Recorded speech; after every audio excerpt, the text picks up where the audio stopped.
So thank you for allowing us some time to give you some updates. So I do want to do a real quick overview of what is SADD for those faces that are new to SADD or to this group. I often provide updates, but I'm really thrilled to have Donya here with me today as our student leader. And really, she should be the one talking because we are students against destructive decisions. She's a student. So my job is to support and encourage them. For those who don't know, SADD was founded out of tragedy in 1981 in Wayland, Massachusetts, by high school students that had lost their friends in drunk driving crashes. So we were founded shortly after MAD with a similar mission and purpose, except that we have always been youth-led prevention. We are not sister organizations. I like to say that we are distant cousins, but we love to gather together, and so a family reunion is great. But it was actually our student leaders in the 90s that led us to our name change to become Students Against Destructive Decisions, offering a much broader umbrella of what our chapters and our students would focus on. So beyond impaired driving, distracted driving, I mean, cell phones weren't an issue in cars in 1981. Obviously, that's a major issue today. Seatbelts always have been a concern from the beginning, but there are plenty of other things our students focus on too, like mental health and safe driving. And I'm going to touch on that toward the end here. But our founding was impaired driving. And so we have Donya here to share about why she got started. And it's because of an impaired driving crash that brought her to us. So why does it work? Our programs are age appropriate, long-term, culturally sensitive, cost-effective. We are free. My position is funded by the Kentucky Office of Highway Safety. You heard Brad mention that first thing this morning. We are one of their grantees. So that's how I am funded. My job is primarily focused only on mobility safety, but our chapters focus on whatever things are most relevant in their communities. In some communities, vaping is a much more important issue for the students, and so they focus on vaping. In some schools, I've had students come to me and say, we're known as the suicide school. Well, by all means, I want you focused on mental health and suicide prevention. But please also remind everybody to wear their seatbelts. That's my mobility hat, always on, always on. And evergreen materials are reusable year after year. So you saw Brad pull this up, and I'm kind of happy that he's not here at the moment because I am going to contradict a little bit of what he said. When I look at the numbers, and I'm a data geek, I love this stuff. I love to look at this. So this is this year pulled as of yesterday. I updated this. Looking at last year's data, it is concerning that we still have almost 16% of our fatal and serious injury crashes last year in Kentucky involved alcohol. That's a concern. Everybody knows. In fact, finish this for me. Stay alive, don't drink and drive. You all know this, right? Drive sober or get pulled over. You all know this. We all know this. And yet we still have people that are drinking and driving, and we're having impaired driving, severe and fatal crashes all the time. But what's more concerning to me is the number of people that are going unbelted. That number is twice as much as those that are driving impaired. There isn't as much focus placed on the need to wear a seatbelt. So I spent a lot of time on seatbelt education. But what's more frightening to me is this next part. When I look at our youthful number crashes, the 16 to 20-year-olds, here's what I know. Almost 80% of our fatal crashes of 16 to 20-year-olds are unbelted. 80%. For the 16 to 17-year-old category alone, there have been 14 fatalities this year. 12 of the 14 were not wearing seatbelts.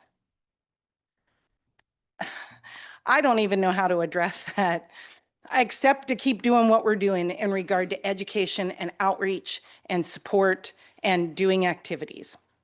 So there is a little bit of good news, though. If you add in the serious related crashes, The number that are unbelted goes significantly down. So what I'm believing is that we are reaching more young people who are putting on their seatbelts that are now in a serious injury crash versus it being a fatal crash. I believe we're making progress in the right direction, even though this number doesn't look like we're heading in the right direction, because if you look at 25 compared to 24, we are significantly higher in our unbelted fatalities. 62%, almost 63% for last year versus we're at 79% for this year. That's a really bad number. But I believe that the overall makes it look a little bit better, and yet it's still not an acceptable number. We can't continue to lose our young people on our roadways in a very preventable way. So, why does SADD matter? I thought this quote from one of our student leaders was perfect because I am the data geek. She said the statistics alone weren't enough to change minds. I felt called to SADD to learn how to be a leader among people my age. So with that, I'm going to turn it over to Donya to share because she's going to share a little bit more. Hi everyone, my name is Donya. I'm the founder of SADD at UofL. I'm currently a senior at the University of Louisville. I'm studying neuroscience on a pre-med track. The reason I started SADD was because I lost my brother in July from an impaired driver. It was very devastating to me and my family. So I tried to turn my grief into purpose. I tried to do something with all that pain that I still carry today and I still try to understand. I think that doing SADD at UofL really gives students a place to turn their experiences into something that they could do about, like into purpose. Um, I think that having a community of young people where they challenge each other, talk to each other, learn together, grow together is so important. Um, I'm sure you guys are aware of how social media and influencer culture is so big now that I think it's so important that students influence other students to make good decisions. And as much as I love hearing from adults and my older siblings or anything like that, it's always best to connect with people your age because they can understand what you're going through maybe more than someone who's um, older than you, even though they've had more lived experiences. I think that having a connection with others and sharing your story with others who are around your age can really make a difference if you put your heads together and take all the sadness and all the tragedy in the world and really turn it into something that, you know, is going to grow and help others. I think that even though, how can I say this? I think that the guy that hit my brother was going 77 miles an hour when he hit a can at a stoplight. Um, the impact was so severe that my brother's brain could not recover. He was fine on the outside, but um, his brain was gone.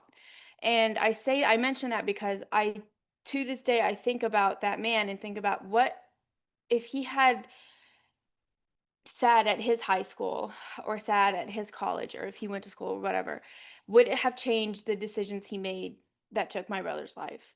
And that's why I think starting SADD is so important. I think starting at college and even high school level is so important because college students start to become aware of drinking and partying and that college culture. And I think it's so important that we educate these students and help them learn and teach others about making better decisions when it comes to impaired driving. I said this, and Carol, I lost my brother because of an impaired driver. I didn't start a SADD chapter because it was easy. I did it because I needed to do something meaningful. And this is all for him and for others who have been taken too soon. So why do college students need prevention too? College students need prevention too because and independence increases risk, especially around impaired driving, substance use, and stress. College campuses, like I said, are very high pressure environments where decisions carry actual real life consequences that affect not only themselves but also their peers. I think that SADD on campuses can really save lives. It not just provides support, but like I said, it brings people together. It gives people a chance to be leaders away from, the adult sector, giving them their chance to really speak out, create communities, and help students help each other become better people and make better decisions. And it's really easy. I mean, starting a SAT chapter was one of the easiest things in the world. I reached out to Carol and I said, hey, so and so happened to me. I really want to do something about it. Can you help me? You sign up for a MySat account. She's so resourceful and the resources, and I've connected already with so many people. And it really provides structure and, like I said, resources and proven programming. You don't have to have a big budget. You just have to have someone like Carol. All right, you want me to take over? Yes, ma'am. All right, thank you, Donya. Her story, she shared at the World Day of Remembrance celebration in Louisville. I don't think there was a dry eye in the room. Her whole family was there. And I applaud her for her courage this soon in the loss of her brother to speak out. But I truly believe that we are helping their family to heal as well. By providing them with opportunities to speak up and to have a place to support that hope and encouragement, and hopefully to be that upstream, right? Before we're rescuing people, we want to be upstream. So that's really what SADD's about. I mentioned that our chapters can focus on whatever the students choose. There are all kinds of things there that they might deal with. And it can be very simple things like on kindness for World Kindness Day in February. Simple things like writing Post-it note, positive messaging, and placing it around the campus. It's a really easy, fun, engaging activity to do. We also do something before Thanksgiving and Christmas where we encourage people to put their phones aside and engage with their family for the holiday. We call it going cold turkey. When we ask them to sign a pledge to put their phones down and engage with whoever they're with. So why does it matter in Kentucky? As you've heard mentioned, for the fourth year in a row, Kentucky has been designated as the worst state in the nation for teen traffic fatalities. We are not going to get out of that basement unless we do something different proactively. SADD is a great way to be proactive about that, but it also can be, we need to be doing more to lean on our legislators to put education requirements in place. There are lots of things we can be doing to get Kentucky out of the basement of being the worst state in the nation for teen traffic fatalities.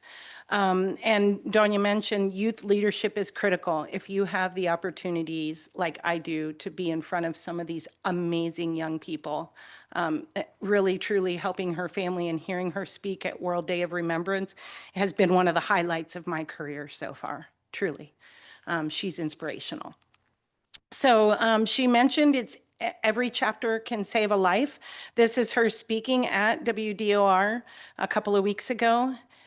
And she's been on the news and talking about the importance of making sure that people speak up and stand up, and that we can interrupt those dangerous behaviors before they escalate. Simple things like putting on a seatbelt. Prevention is powerful. So I asked her to give me some tips and some things to share today. And I love that she had this quote, that SADD isn't a box to check, it's a community. It's students stepping up for each other. It's giving grief a purpose. And honestly, it's hope. I couldn't ask for a better quote. I couldn't have come up with a better quote on my own. Impressive person, and I'm so grateful to know her and get to work with her. So SADD is community plus purpose plus hope. I love that she gave me that. So speaking of all those resources, we provide all our resources for free. As we mentioned, when you've signed up for your MySat account, you have access to all this stuff. I will tell you, I've had people sign up in the past and not realize how much is out there. So I also encourage scheduling a brief session with me to go through where to find things, because there's a lot. We have an excellent mobilization calendar that kind of spells out when are good times to focus on different things, like December is National Impaired Driving Awareness Month. It's a great time to be talking about impaired driving awareness. April is National Distracted Driving Awareness Month. Guess what we're focusing on in April primarily? We focus on seatbelts all year round. And then other things like September is National Suicide Prevention Month, other things like that, all on our mobilization calendar. We have an action planning guide. It spells out all kinds of things that if you're a planner or if a student's a planner, it gives them everything they can do to go through the process. But we've also got great toolkits and resources. I mentioned this before, mental health and safe driving. I have a stack of these grounding techniques brochures that you see on the far right there with me. So if anybody wants to take a handful, please feel free to grab them before you leave today. We want to focus people on making sure that they are driving as safely as possible. So we came up with this technique, utilizing grounding to help them focus for a safe drive. And it sounds like it's too early to plan for this, but prom will be upon us before we know it. Students in Missouri created this incredible prom Please Return on Monday toolkit with all kinds of ideas of things to do before, during, and after prom to encourage safe and sober driving and decisions. So again, all of it's free. You just have to be signed up to use it. We really hope that you share with us when you are using these things, because I do need to report to the Kentucky Office of Highway Safety that I'm doing my job. And if Brad were here, he'd probably laugh because he knows I'm doing my job. But anyway, these are some of the things that we have. Open it up for any questions anyone has. If anybody has questions of either one of us. Yes, ma'am. Yay, she's got a question for us too. I'm sorry. I'm No, sorry. I love it. I love it. Well, two things. The putting the phones away campaign that you guys have, I wondered if you guys were partnering with the Dinner Table Project, which is the similar concept of having phone screens times away and dedicating that time at dinner to connect and speak and engage with the family unit. So I was just wondering if that was something on your radar, or if you would connect with any of the RPCs, because I think it was what, Pathways? No, it was Four Rivers. Four Rivers, but it's all over the state. But Four Rivers initially created it and launched it, and now it's just a practice that's all over the state. So that was the first thing. I guess I'll let you talk first. No, awesome suggestion. That Mhm. has crossed my mind, but it hasn't been a priority before, but I'm thinking maybe it needs to be moved up to be a priority. So thank you. No problem. Yeah. And then the second thing is, I know a lot of Kentucky ASAP mini grants are out for Project Prom, that a lot of our high schools use. I wonder if your prom campaign, is it similar to Project Prom with the no drinking and driving? I love the let's see you next Monday arrow. Or returning Monday. I wonder if there's, I guess, another room for collaboration on that side, because I know, what is it, the high school in Trimble County, they have a Project Prom thing every year, and it would I think this would be a great addition to that. Absolutely. So I will tell you, Carroll County used these resources last year. They loved it. One of their favorite things, that younger students postcard up in the middle, they loved having the younger students write messages to the older students. And the ones that were getting their tickets to prom got that postcard with a message from a younger student, as well as the safe choices messaging that's on there. Yeah. So it was a great tool for them. Trimble County has heard me someone from Trimble County heard me present on that and asked me about it, but never followed through. So I think it's a great idea. I will say all of our toolkits are meant to be a resource or idea generator. So Okay. it doesn't have to be used exactly like this. If students go on and see it and they're like, ooh, I really like that idea, but I do it differently, fabulous. Okay. We also have all this stuff in Canva as templates so they can use it and drop their logo on it for their school. Plug and play, very easy, or they could make modifications. Awesome. Yeah. I would love your contact information. Yes. I'll make sure you have my contact info. Other questions? Do we have any from online, Roy? No? Okay, Then we must have done a good job. okay. Well, thank you all. Thank you. And thank you all. Thanks for coming from U of L. That was a good drive this morning, so. We appreciate you sharing today.